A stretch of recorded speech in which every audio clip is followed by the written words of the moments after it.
पश्चिमी देश कई बार आग्रह के बावजूद यूक्रेन को बड़े हथियार नहीं दे रहे हैं। उन्होंने एंटी टैंक और एंटी एयरक्राफ्ट मिसाइलों के साथ छोटे हथियार तो दिए, पर टैंक, विमान, दूर तक मार करने वाली मिसाइलों जैसे भारी हथियार देने से परहेज किया है। उधर किसी बड़े यूक्रेनी शहर पर कब्जा करने में विफल रहने के बाद शनिवार को रूस ने कहा था कि वह दोनबास की मुक्ति पर ध्यान केंद्रित करेगा। वहीं यूक्रेन के राष्ट्रपति वोलोदिमीर जेलेंस्की ने रूस के हमलों को नाकाम करने के लिए अमेरिका समेत पश्चिमी देशों से टैंक, विमान और मिसाइलों की मदद मांगी है। उन्होंने वीडियो संदेश में कहा है कि नाटो महज 1% अपने विमान और टैंक ही यूक्रेन को सौंप दे तो वह सबक सिखा देंगे। गौरतलब है कि इससे पहले ही राष्ट्रपति जेलेंस्की ने युद्ध खत्म करने की बात कही थी, लेकिन एक बार फिर जेलेंस्की के स्वर बदल गए हैं। वह युद्ध विराम से ज्यादा शायद अपनी जीत चाहते हैं। वहीं यूक्रेन की सेना ने आरोप लगाया है कि रूस जनमत संग्रह की आड़ में यूक्रेन को 2 हिस्सों में बांटना चाहता है। वहीं संयुक्त राष्ट्र के अनुसार रूसी हमले में यूक्रेन में अब तक तकरीबन 1104 नागरिकों की मौत हो चुकी है, जबकि 1754 लोग घायल हुए हैं। वहीं मृतकों में 139 बच्चे हैं, 205 बच्चे घायल हैं।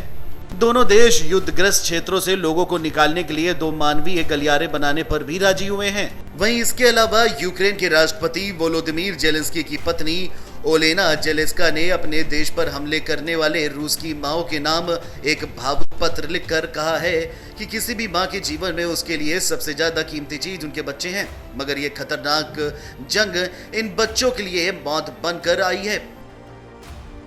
वहीं दूसरी ओर सबसे बड़ा सवाल ये उठता है कि युद्ध के दौरान जो बाइडेन और पुतिन के रिश्तों में भी लगातार खटास देखी जा रही है और शायद युद्ध खत्म होते होते पूरी तरह से उनके बीच बची खुची दोस्ती ही खत्म हो जाए, क्योंकि अमेरिकी राष्ट्रपति जो बाइडेन की तरफ से रूस के राष्ट्रपति व्लादिमीर पुतिन के सत्ता में रहने को लेकर दी गई चुनौती पर क्रेमलिन की तरफ से विरोध जताते ही अमेरिका अपने सख्त रुख से पलट गया है। बाइडेन के बयान पर सफाई देते हुए व्हाइट हाउस ने रविवार को सफाई दी कि बाइडेन कहना चाहते थे कि पुतिन निरंकुश होकर पड़ोसी देशों पर ताकत का इस्तेमाल नहीं कर सकते। इससे पहले क्रेमलिन के प्रवक्ता दिमित्री पेस्कोव ने विरोध जताते हुए कहा था कि रूस में कौन राष्ट्रपति रहेगा ये रूस के लोग तय करेंगे।